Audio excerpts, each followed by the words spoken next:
اصلاحی و تجدیدی کوششیں۔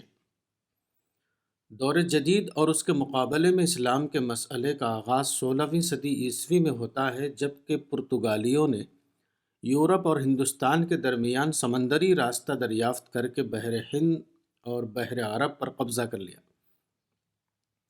اور اربوں کی تجارت مشرقی ایشیا سے کاٹ دی۔ 17ویں صدی میں اسٹیم انجن کی دریافت اور 18ویں صدی میں جدید سائنس کا وجود میں آنا یورپ کے لیے طاقت کا نیا میدان کھل جانے کے ہم معنی تھا۔ اس کے بعد 1869 میں جب نہر سوئز بنی اور اس نے بحر روم اور بحر احمر کے درمیان سیدھا راستہ کھول دیا تو عالم اسلام پر مغرب کے غلبے کا عمل اپنی انتہا کو پہنچ گیا۔ جب تک یہ عمل تجارتی منڈیوں پر قبضہ اور غیر سیاسی میدانوں میں نفوذ کی صورت میں ہو رہا تھا، لوگ اس سے بے خبر رہے۔ مسلم رہنماؤں کو اس واقعے کی خبر صرف اس وقت ہو سکی جب اس نے اپنے استیلا کو مکمل کر کے عالم اسلام کے اوپر اپنا سیاسی جھنڈا لہرا دیا۔ 19ویں صدی کے آخر میں دنیا میں مختلف قسم کی تحریکوں کا ظہور ہوتا ہے، مگر اس پوری مدت میں جو بے شمار تحریکیں مسلمانوں کے درمیان اٹھیں، تقریباً سب کی سب رد عمل کی نفسیات کے تحت اٹھنے والی تحریکیں نظر آتی ہیں۔ ان میں کوئی تحریک ایسی نہیں ملتی جو ایجابی فکر کے تحت پیدا ہوئی ہو۔ خارجی طاقت کی دراندازی نے مسلم معاشرے کے لیے جو مسائل پیدا کیے، ان سے متاثر ہو کر کچھ لوگ بس جوابی ذہن کے تحت اٹھ کھڑے ہوئے۔ وہ اصلاً خارجی حالات کی پیداوار تھے، نہ کہ اسلامی تعلیمات اور سیرت رسول پر مثبت غور و فکر کی پیداوار۔ رد عمل کی یہ نفسیات جن جن صورتوں میں ظاہر ہوئی، ان کو سمجھنے کے لیے ہم 4 عنوانات کے تحت ان کا مطالعہ کر سکتے ہیں۔ نمبر 1، مقابلہ آرائی۔ نمبر 2، تحفظ۔ نمبر 3، احیاء۔ نمبر 4، تعمیر و استحکام۔ مقابلہ آرائی کے ذہن نے آزادی کی تحریکوں کی صورت اختیار کی۔ سید جمال الدین افغانی 1897 تا 1938 سے لے کر ابوالکلام آزاد 1958 تا 1988 تک بے شمار ایسے قائدین پیدا ہوئے جنہوں نے اپنی تقریروں اور تحریروں سے پوری مسلم دنیا کو جوش و خروش سے بھر دیا۔ جمال الدین افغانی کا نعرہ تھا مصر للمصریین، مصر مصریوں کے لیے۔ لیبیا میں اٹلی کے سیاسی اقتدار 1911 تا 43 کے زمانے میں سلیمان البارونی نے آواز لگائی، موتوا اليوم اعزاء قبل ان تموتوا غدا اذلاء، یعنی آج عزت کے ساتھ مر جاؤ قبل اس کے کہ کل تم ذلت کے ساتھ مرو۔ الفاظ بدل کر اس دور کے تمام سیاسی لیڈروں کا نعرہ یہی تھا۔ کروڑوں لوگوں نے اجنبی اقتدار سے رہائی حاصل کرنے کے نام پر اپنی جانیں دے دیں اور کھربوں روپے کے نقصانات کو برداشت کیا۔ آج یہ جدوجہد اپنے مقررہ نشانے کے مطابق تقریباً تمام ملکوں میں کامیاب ہو چکی ہے۔ اگرچہ یہ کہنا صحیح ہوگا کہ جس چیز نے مغربی استعمار سے آزادی کی جدوجہد کو کامیاب بنایا وہ بڑی حد تک خود مستعمرین کی باہمی لڑائیاں تھیں۔ جزئی طور پر جنگ عظیم اول 1914 تا 18 اور زیادہ بڑے پیمانے پر جنگ عظیم ثانی 1939 تا 44۔ تاہم آزادی کی تحریکوں کی کامیابی ان امیدوں کو پورا نہ کر سکی جن کے لیے الجزائر میں تقریباً 25 لاکھ اور ہندوستان میں 2 لاکھ مجاہدین نے اپنے کو قربان کر دیا تھا۔ مسلم قوموں پر مغربی قوموں کا غلبہ آج بھی بدستور باقی ہے، صرف اس فرق کے ساتھ کہ پہلے یہ غلبہ فوجی اور سیاسی معنوں میں تھا، اب اس نے اقتصادی اور صنعتی روپ اختیار کر لیا ہے۔ یہ دوسرا غلبہ اتنا شدید ہے کہ مسلم ملکوں کے سیاسی پالیسیاں بھی حقیقی معنوں میں آزاد پالیسیاں نہیں ہیں، وہ عملاً انہی مغربی قوموں کے ہاتھ میں ہیں جن سے ہتھیار خرید کر وہ اپنا دفاع کرتے ہیں، جن کی ٹیکنیکل امداد سے وہ اپنے تمدنی شعبوں کو چلا رہے ہیں۔ ان کے اثرات اب بھی اتنے گہرے ہیں کہ وہ جب چاہیں احمد و بلو 1966 یا شاہ فیصل 1975 کو قتل کرا دے، اردن 1971 اور شام 1976 کے ہاتھوں فلسطینی تحریک کو کچل ڈالے، ایران کے عوامی انقلاب 1951 کو ناکام بنا دے، مصر کو اپنے اس دشمن سے سمجھوتا کرنے پر مجبور کر دیں جس کے بارے میں جمال عبد الناصر 1918 تا 1970 نے فخریہ کہا تھا، نحن ابناء الفراعنہ سنرمیکم فی البحر، یعنی ہم فرعون کے اولاد ہیں، ہم تم کو سمندر میں پھینک دیں گے وغیرہ۔ نمبر 2، تحفظ کی تحریکوں نے عام طور پر تعلیم دین کا رخ اختیار کیا۔ مولانا شبلی نعمانی 1857 تا 1914 نے دارالعلوم ندوۃ العلماء لکھنؤ میں اپنی تقریر میں کہا تھا، دوسری قوموں کی ترقی یہ ہے کہ وہ آگے بڑھیں، ہماری ترقی یہ ہے کہ ہم پیچھے ہٹیں یہاں تک کہ دور نبوت سے جا ملے۔ اس ذہن کے تحت تمام ملکوں میں بے شمار مدارس قائم کیے گئے۔ ان مدارس کا مقصد یہ تھا کہ مسلم نسلوں کو عربی زبان اور اسلامی علوم کی تعلیم دی جائے اور ان کو کم از کم ذہنی حیثیت سے دور نبوت تک پہنچا دیا جائے۔ توقع یہ تھی کہ جو لوگ ان مدارس میں تربیت پا کر نکلیں گے وہ زمانے کے اثرات سے اپنے کو بچانے کے لائق بن سکیں گے۔ یہ تحریک ان معنوں میں پوری طرح کامیاب رہی کہ اس نے ساری مسلم دنیا میں دینی مدرسوں کا جال بچھا دیا، اور کوئی بستی ایسی نہ رہی جو ان درسگاہوں میں تعلیم پائے ہوئے علماء و فضلاء سے خالی ہو۔ مگر جہاں تک اسلامی ذہن اور اسلامی طرز فکر کا سوال ہے، ان مدارس کی کامیابی حد درجہ مشکوک ہے۔ ان مدارس سے فراغت کے بعد جن خوش نصیبوں کو خود ان مدارس یا ان سے ملتے جلتے کسی ادارے میں جگہ مل گئی، انہوں نے بلا شبہ مدرسے کے دیے ہوئے ظاہری لبادے کو باقی رکھا، کیونکہ ان اداروں میں قیام و ترقی کے لیے یہی لبادہ ان کی قیمت تھی۔ مگر جن لوگوں کے حالات انہیں ان اداروں سے باہر لے گئے وہ کسی بھی معنی میں غیر دینی مدارس کے فارغین سے مختلف ثابت نہ ہو سکے۔ کیریئرزم ان کا دین بھی رہا اور ان کا دین بھی۔ اس کی دو بڑی وجہیں تھیں۔ اول یہ کہ دینی تعلیم کے رہنما اس واقعے کا پوری طرح اندازہ نہ کر سکے کہ اسلامی تعلیم کا مسئلہ موجودہ زمانے میں صرف اسلامی زبان یا اسلامی احکام سے واقف کرانے کا مسئلہ نہیں ہے، بلکہ نظام حاضر کے فکر میں اسلام کو اس کی جگہ دلانے کا مسئلہ ہے۔ انہوں نے اپنے اداروں میں جو نسل تیار کی وہ اگرچہ اسلام کے روایتی علوم کی ماہر تھی، مگر اسلام اس کے حقیقی ذہن کا جز نہیں بنا تھا، کیونکہ وہ اس کو اس فکری مستویٰ کے مطابق دکھائی نہیں دیتا تھا جس کے اندر وہ عملاً سانس لے رہا تھا۔ جو اسلام اسے دیا گیا وہ اس کے لیے ایک قسم کا معلوماتی ضمیمہ تھا، نہ کہ فکری غذا۔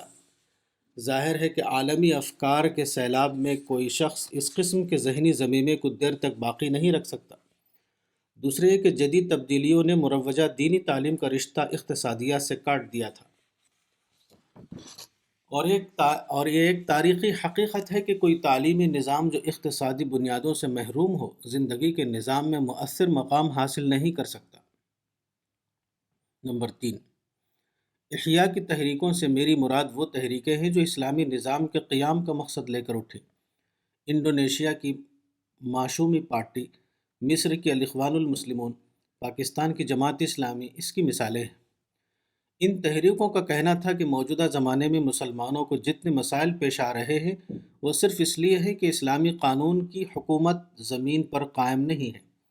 اگر مسلم ملکوں میں اسلامی قانون کی بنیاد پر معاشرے کی تنظیم کر دی جائے تو نہ صرف ہمارے تمام اندرونی مسائل حل ہو جائیں گے بلکہ عالمی سطح پر مسلمان دوبارہ وہی مقام حاصل کر لیں گے جو ماضی میں 1000 برس تک انہیں حاصل تھا۔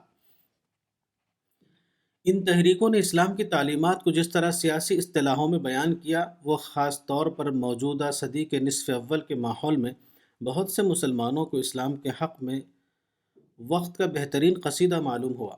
وہ سیاسی مشاعرے کے اس اسلامی پنڈال میں آسانی سے جمع ہو گئے، تاہم یہ مشاعرہ دیر تک باقی نہ رہ سکا۔ ان تحریکوں کا ذہن چونکہ اسلام کی سیاسی تشریح سے بنا تھا، قدرتی طور پر ایسا ہوا کہ وہ بہت جلد اپنے ملکوں کی غیر اسلامی حکومتوں سے ٹکرا گئیں۔ یہ ٹکراؤ ہر ایک کے حق میں چھری اور خربوزے کا ٹکراؤ ثابت ہوا۔ مصر کے انور السادات نے اقتدار پر قبضہ 1971 کے بعد اپنے سیاسی حریفوں کو انتباہ دیتے ہوئے کہا تھا کہ جو میری مخالفت کرے گا میں اس کو قیمہ بنا دوں گا، یعنی فَأُفَرِّمُهُ۔ مسلم حکمرانوں کے یہ ارادے سب سے زیادہ جن کے حق میں صحیح ثابت ہوئے ہیں وہ یہی اسلامی نظام کے علم بردار جماعتیں ہیں۔ انہوں نے ہر ملک میں ان جماعتوں کو قیمہ بنا کر رکھ دیا ہے۔ اب کسی بھی ملک میں ان کا کوئی سیاسی مستقبل نہیں۔ اسلامی نظام کی علم بردار جماعتوں کی یہ ناکامی محض ان کے سیاسی حریفوں کی شقاوت کا نتیجہ نہیں ہے، اس میں خود ان کے رہنماؤں کا یہ انتہائی غلط اندازہ شامل ہے کہ انہوں نے سمجھا کہ وہ مقامی مسلمانوں کے ووٹ سے اسلامی حکومت بنانے میں کامیاب ہو سکتے ہیں۔ وہ اس تاریخی حقیقت کو بھول گئے کہ حکومتیں ہمیشہ وقت کے غالب افکار کے جلوے میں بنتی ہیں۔ موجودہ زمانے کا فکری ڈھانچہ تمام تر سیکولر بنیادوں پر قائم ہے۔ ایسی حالت میں کسی کے لیے ممکن نہیں ہے کہ وہ اپنے ملک میں اسلام کا سیاسی جزیرہ بنا سکے جب تک وہ زمانی افکار کے ڈھانچے کو توڑنے میں کامیاب نہ ہو گیا ہو۔ نمبر 4، تعمیر و استحکام سے میری مراد وہ فکری حلقہ ہے جس کا کہنا یہ تھا کہ اجنبی اقتدار سے براہ راست سیاسی تصادم نہ کیا جائے، اس کو بطور چھتری استعمال کرتے ہوئے غیر سیاسی دائروں میں اپنے کام کو جاری رکھا جائے۔ بدقسمتی سے یہی وہ ذہن ہے جو موجودہ دور کے مسلمانوں میں سب سے کم پایا گیا ہے۔ بدقسمتی سے یہی وہ ذہن ہے جو موجودہ دور کے مسلمانوں میں سب سے کم پایا گیا ہے۔ مفتی محمد عبدہ نے پیرس میں زمان قیام 1884 سے متعلق اپنے استاد جمال الدین افغانی کا ایک تأثر نقل کیا ہے۔ محمد عبدہ نے ایک گفتگو کے دوران اپنے استاد سے کہا کہ انگریزوں اور فرانسیسیوں سے سیاسی تصادم کا بظاہر کوئی فائدہ دکھائی نہیں دیتا، جبکہ دوسری طرف ہمارے کام کا ایک ایسا میدان کھلا ہوا ہے جس میں ہم یقینی نتائج حاصل کر سکتے ہیں۔ یہ ہے یورپ اور امریکہ میں اسلام کی تبلیغ۔ ہم کیوں نہ ایسا کریں کہ اپنے کو سیاسی نشانے سے ہٹا دیں اور خاموشی سے تبلیغ و تعلیم کے کام میں لگ جائیں۔ جمال الدین افغانی کی انقلابی طبیعت کو یہ تجویز حقیر معلوم ہوئی۔ انہوں نے کہا، انما انت مثبت، تم پست حوصلگی کی باتیں کرتے ہو۔ اس پورے دور میں تعمیر و استحکام کے مقصد کے تحت اٹھنے والی کوئی قابل لحاظ تحریک نظر نہیں آتی۔ مسلم رہنماؤں کا حال یہ رہا کہ وہ زمانہ باتو نسازت تو با زمانہ ستیز جیسے رومانی تصورات پر فدا ہوتے رہے۔ کسی کی سمجھ میں وہ حقیقت پسندانہ طریقہ کار نہ آ سکا جس کو بدنام طور پر حالی 1837 تا 1914 نے ان لفظوں میں بیان کیا تھا، چلو تم ادھر کو ہوا ہو جدھر کی۔ ہندوستان میں اس سلسلے میں دو مستثنی مثالیں ملتی ہیں، وہ بھی بدنام شخصیتوں کی۔ میری مراد سر سید احمد خان 1817 تا 1898 اور مرزا غلام احمد قادیانی 1840 تا 1908 سے ہے۔ اول الذکر کا کہنا تھا کہ انگریز نے اگرچہ سیاسی کام کا راستہ بند کر رکھا ہے مگر سیاست کے علاوہ دوسرے میدانوں میں تعمیر و ترقی کے دروازے کھلے ہوئے ہیں۔ حکومت نے آزادیاں تم کو دی ہیں، ترقی کی راہیں سراسر کھلی ہیں۔ حکومت نے آزادیاں تم کو دی ہیں، ترقی کی راہیں سراسر کھلی ہیں۔ تعلیم اور اقتصادیات جو بقیہ چیزوں کی اساس ہے، ان میں ہم کسی رکاوٹ کے بغیر آگے بڑھ سکتے ہیں۔ مرزا غلام محمد قادیانی نے اسی امکان کو ایک اور میدان میں تلاش کیا، یہ دعوت و تبلیغ کا میدان تھا۔ ان کا خیال تھا کہ دعوت کی راہ سے ہم نہ صرف ملک کے طبقات میں اپنے لیے کام کے مواقع پا سکتے ہیں بلکہ حکمراں قوم کے اندر بھی ہمارے لیے جد و جہد کا میدان کھلا ہوا ہے۔ مزید یہ کہ یہ کام خود اسلام کا اہم ترین مقصود ہے اور بالآخر اس غلبے تک بھی پہنچانے والا ہے جہاں ہم سیاسی زور آزمائی کے ذریعے ناکام طور پر پہنچنا چاہتے ہیں۔ یہ دونوں تحریکیں اپنی ابتدائی شکل میں مفید اور دور رس تحریکیں تھیں مگر بدقسمتی سے وہ عام مسلمانوں کو اپنے ساتھ نہ لے سکیں۔ اس کی وجہ دو طرفہ تھی۔ ایک طرف ہمارے رہنماؤں کا ذہن سامراج دشمن خیالات سے اتنا زیادہ معاوف ہو چکا تھا کہ کسی اور انداز سے سوچنا ان کے لیے ممکن نہ رہا تھا۔ ہر وہ شخص انہیں سامراج کا ایجنٹ دکھائی دیتا تھا جو سامراج سے سیاسی مقابلے کی بات نہ کرے۔ اس کی آخری حد یہ ہے کہ علی گڑھ کے سابق استاد پر اس کی آخری حد یہ ہے کہ علی گڑھ کے سابق استاد پروفیسر آرنلڈ کی قیمتی کتاب پریچنگ آف اسلام ہمارے رہنماؤں کو سامراجی اغراض کے تحت لکھی ہوئی کتاب نظر آئی، کیونکہ اس میں تلوار کے بجائے پرامن تبلیغ کو اسلام کی اشاعت کا ذریعہ بتایا گیا تھا۔ دوسری وجہ یہ ہوئی کہ اس نظریے کے دونوں علم بردار اس اہلیت کا ثبوت نہ دے سکے کہ وہ اپنے نقطہ نظر کی صحیح وکالت کر سکتے ہیں۔